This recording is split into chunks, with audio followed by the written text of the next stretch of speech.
This episode is brought to you by Podcast Assist, offering voiceovers, audio editing and mastering, transcriptions and show notes, episode summaries, and even hosting a podcast on a topic important to you. Visit facebook.com/podcast assist for more info on their flat $30 per hour rate.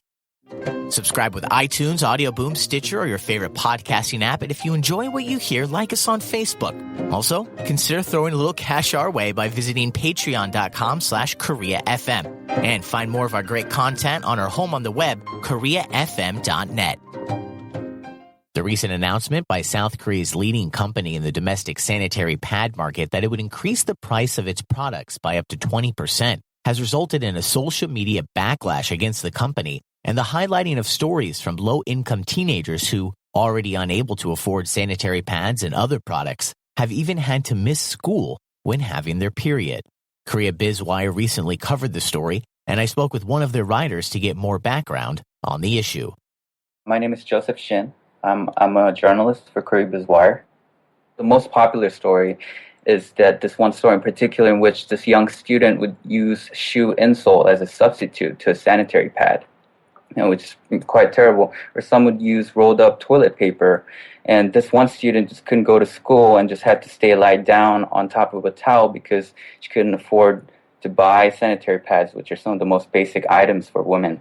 And I'd like to point to a couple of factors that kind of pushed this issue to attract such widespread publicity.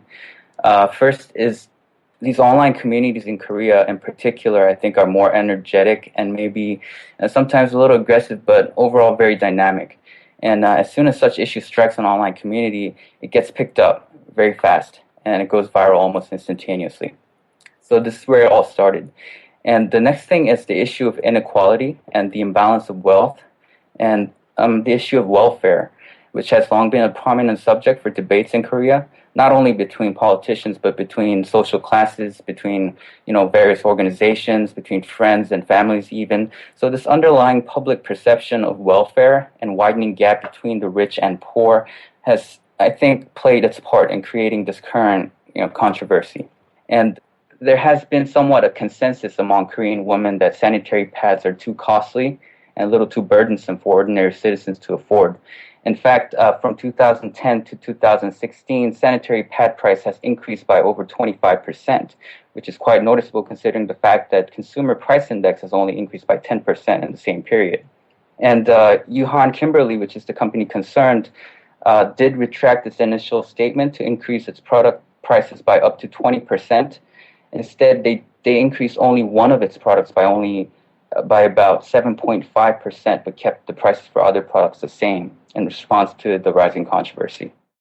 In addition to increasing sanitary pad prices that affect all women in South Korea, Korea Biz writer Joseph Shin says there are other factors also at play, including being part of a low-income family.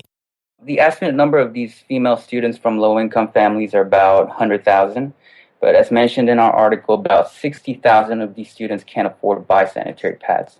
But this is just an estimate, and it's likely that this number is much greater because this issue is a hard topic for young Koreans to talk about. And I think it is so because of the conservative and the past Confucian cultural influence that kind of lingers within the Korean society, which makes the subjects related to sex a little difficult and sometimes embarrassing or awkward things to openly talk about. And these subliminal, subconscious ideas sort of discourage these young students to come forward and speak out and ask for help. We're actually working on a follow-up article today.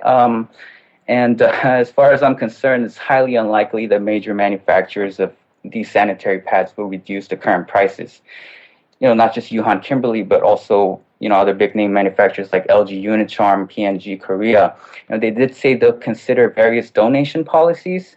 But when it comes to, lowering their price, they said that it could result in poor product quality, which most likely means that they aren't considering the option. And with price decreases not looking very likely, finding a solution for the thousands of young Korean women who can't afford to buy sanitary pads isn't easy. But I spoke with a woman who says a product being used in developing areas in Africa should also be considered for wealthy nations like South Korea. My name is Camilla Rosin. I am Swedish, but I work in Africa, in Kenya specifically. And I am the founder of the CUP Foundation. And what the CUP Foundation wants to do, on top of just helping adolescent girls, is that we want to spread awareness in the world about the menstrual cup as a sanitary solution during menstruation. Due to poverty, people just can't afford to buy sanitary solutions, and especially young girls. And this causes huge problems because you can't just pick up any cloth because they perhaps don't even have any cloth around them. So people around the globe are using leaves. They're sitting in the sand. They're bleeding. They use tissue. They use mud. They even use dried cow dung in some places. And these causes infections. And now, actually, there's a recent study in Kenya that more than 10% are actually having sex for pads because they just can't find any solution.